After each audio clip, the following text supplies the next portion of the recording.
मानव शरीर को एक चमत्कारिक साधन बताते हुए सद्गुरु उसकी एवं भौतिकता की संभावनाओं के बारे में यहां बात कर रहे हैं।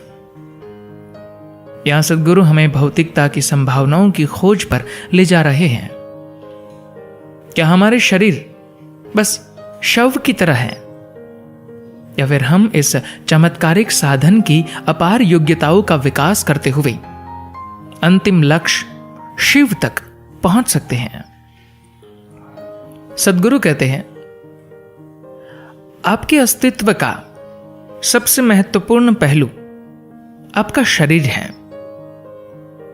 जब हम शरीर को एक साधन के रूप में देखते हैं तो हमें याद रखना चाहिए कि अलग अलग साधनों को अलग अलग प्रकार की गतिविधियों के लिए बनाया जाता है तथा उन्हें जांच परख कर अलग अलग प्रकार के कार्यों के लिए तैयार किया जाता है।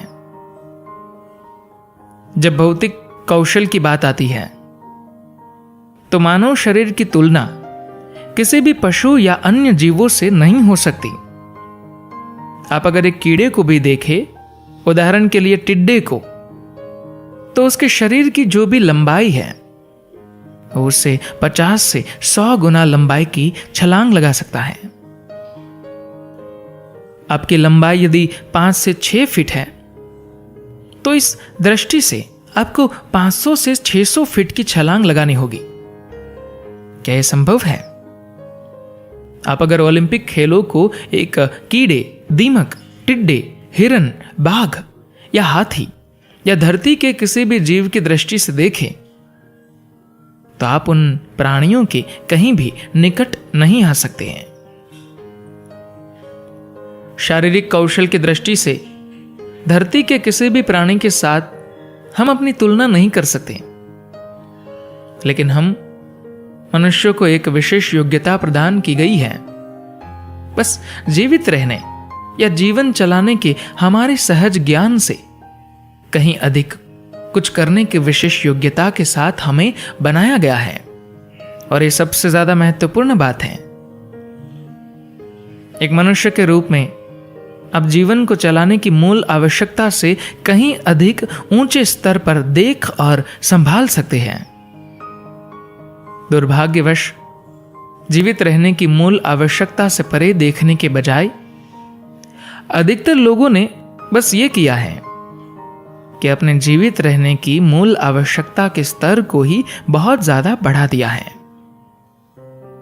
एक समय था जब जीवित रहने या जीवन चलाने का अर्थ बस दिन में 2 समय का खाना होता था। आज इसका अर्थ BMW है। मानवीय तंत्र का उपयोग करने का यह तरीका नितांत मूर्खतापूर्ण है, क्योंकि मानवीय तंत्र के पास एक अलग ही संभावना है।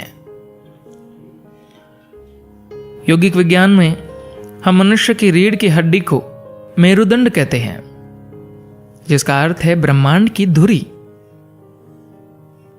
किसी की रीढ़ की हड्डी ब्रह्मांड की धुरी कैसे हो सकती है? आज आधुनिक विज्ञान सारे अस्तित्व को एक कंपन के रूप में देखता है। या अगर आप और गहरे में जाए तो वही ऊर्जा कितने ही अलग अलग प्रकार से कंपित हो रही है। आज हम ये भी जानते हैं कि ये जो सारी सृष्टि है वह शून्य की गोद में मौजूद है, एकदम खाली स्थान में, जिसका नाम वैज्ञानिक ढूंढने का प्रयत्न कर रहे हैं, जैसे काली ऊर्जा। लेकिन इससे भी आगे हम जानते हैं कि वहां और भी बिल्कुल खाली स्थान मौजूद है, एकदम जड़ भौतिक अस्तित्व से लेकर वो जिसे हम दिव्य या दैवी कहते हैं, सभी का आधार बस एक ही है। बस वैसा ही है जैसे ब्रश द्वारा पेंट करते समय लगाया हुआ रंग हो। शुरुआत में रंग खूब गहरा, मोटा होता है और फिर धीरे धीरे यह हल्का होता चला जाता है और अंत में एकदम शून्यवत होता है, कुछ नहीं रहता। तो सृष्टि की रचना की प्रक्रिया में एक मनुष्य के रूप में हम इस खालीपन, इस शून्य के अधिक निकट हैं। मनुष्य में मूल कंपन रीढ़ की हड्डी से ही उत्पन्न होता है, लेकिन वह जितना सूक्ष्म होता है उतना ही आगे जाता है। अगर ये ज्यादा जड़ है, स्थूल है, तो ये कुछ दूरी तक ही बना रहता है। अगर ये बहुत ज्यादा सूक्ष्म हो जाए तो आप इसे हर जगह पहुंचा सकते हैं। जब आपके कंपन हर जगह फैल जाते हैं तो आपकी बोध पाने की क्षमता भी हर जगह फैल जाती है। अभी आप अपने सीमित अस्तित्व की दृष्टि से जिसे स्वयं कहते हैं, वो हर वो चीज है जो आपकी अनुभूतियों की सीमाओं के अंदर है। आपके अनुभव की सीमाओं के अंदर जो भी है वो आप हैं। जो कुछ भी या जो कोई भी आपके अनुभवों की सीमाओं के बाहर है, वह सब अन्य कुछ या कोई है। अपने कंपनों का शुद्ध करते हुए आप अपने अनुभवों की सीमाओं को अंतहीन रूप से फैला सकते हैं। जब हम कहते हैं शिव ने अपनी तीसरी आंख खोली, तो इसका अर्थ यह है कि उन्होंने अपने अनुभवों की सीमाओं को असीमित कर दिया। फिर सारा अस्तित्व बस उनका ही एक हिस्सा बन जाता है और स्वाभाविक रूप से वे ही इसके केंद्र होते हैं। लेकिन आप कैसे जानते हैं कि वे ही इसके केंद्र हैं? आज आधुनिक विज्ञान बिना किसी संदेह के यह सिद्ध कर रहा है कि समय और स्थान के बारे में हमारे सारे विचार अवास्तविक है। समय और स्थान ये दोनों ही फैल सकते हैं, बढ़ सकते हैं। आप जैसा चाहे उन्हें बढ़ा सकते हैं। जो यहां से 1000 प्रकाश वर्ष दूर है, वो आप यहीं पर बना सकते हैं। अभी इस समय आप वो भी बना सकते हैं जो 10,000 वर्ष पहले था, या जो 10,000 वर्षों के बाद होगा। क्योंकि जो भी है वो सब अभी है और यहां पर ही है। मैं कोई गुड़ रहस्यवादी बात नहीं कर रहा हूं। आधुनिक विज्ञान के अनुसार समय और स्थान एक बड़े भ्रम की तरह है। आप इनसे जो चाहे बना सकते हैं। सच तो यह है कि आज वैज्ञानिकों का एक बड़ा समूह स्पष्ट रूप से कह रहा है कि समय और स्थान जैसा कुछ है ही नहीं। वे सही कह रहे हैं।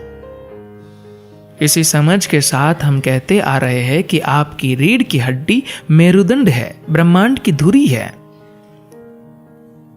कम से कम अगर आप एक खास तरह से कंपित हो तो यह अवश्य ही ब्रह्मांड की धुरी हो सकती है। यह शरीर एक साधन है। क्या आप इसका उपयोग सिर्फ अपने लिए खाना और वस्तुएं इकट्ठा करने में ही करेंगे?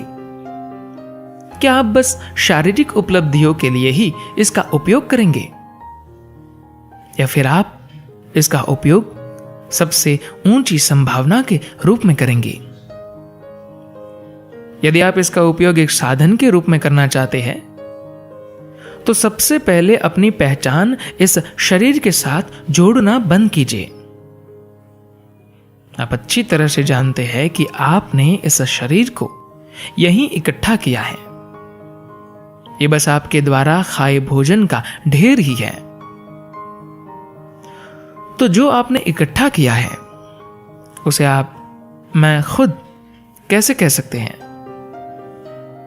आपने जो कुछ भी इकट्ठा किया है वह कुछ समय के लिए आपका हो सकता है, पर यह आप नहीं बन सकता।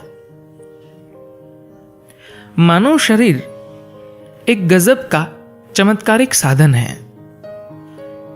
आप अगर एक जीवन में इसके बारे में जानना चाहते हैं तो आपको बहुत कुछ करना होगा,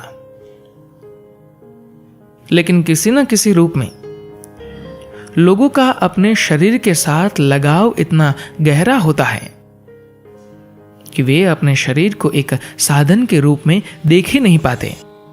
अपने शरीर के साथ अपनी पहचान और अपना लगाव अति गहरा होने के कारण वे इसे मैं स्वयं ही समझते हैं।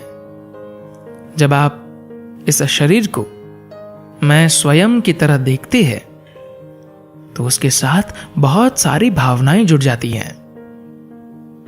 फिर हम इसका उपयोग एक साधन की तरह नहीं कर पाते। योग में भूत शुद्धि की संपूर्ण प्रक्रिया बस इसलिए है, पांचों तत्वों से मुक्त होना। अगर आप अपने और पांचों तत्वों के बीच प्रभावशाली ढंग से दूरी बना सकते हो तो आप और आपके शरीर के बीच एक स्पष्ट स्थान रहेगा। एक बार जब आप अपने और अपने शरीर के बीच दूरी बना लेती है तो आपको यह देखकर बहुत खुशी होगी कि इस तरह की अद्भुत मशीन आपको मिली है। बंधन और मुक्ति की समस्त सामग्रियां इसमें अंदर ही है। आप इसे दिव्य बना सकते हैं। आप अपनी ऊर्जा व्यवस्था को इस तरह गतिमान कर सकते हैं कि आपका शरीर एक देवता बन जाए, या फिर आप एक मृत शरीर की तरह भी हो सकते हैं। हम कह रहे हैं कि आप इस शरीर को शव बना सकते हैं या शिव बना सकते हैं। शव का अर्थ है मृत शरीर या लाश। शिव का अर्थ है अंतिम सत्य। यह इसी पर निर्भर करता है कि शरीर के साथ आप क्या करते हैं। यह उन तरीकों से काम कर सकता है जिनके बारे में आपने कभी विश्वास नहीं किया होगा कि मानव शरीर ऐसे भी काम कर सकता है। धन्यवाद।